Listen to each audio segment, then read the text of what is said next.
Sa bawat puno ng kasava na itinanim, tiyak na may aanihin. Ulan man ay madalang, sa lupang buhaghag. Sa bawat bungang aanihin, tiyak na may ihahain. Napagsasaluhan sa hapagkainan o kaya'y sa handaan.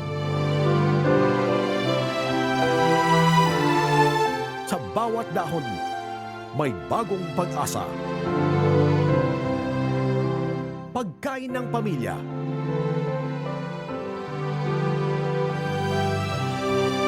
Pang-industriya.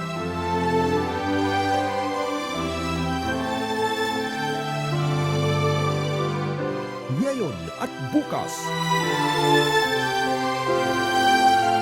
Kasama, bagong pag-asa. Isang paanyaya ng kagawaran ng pagsasaka.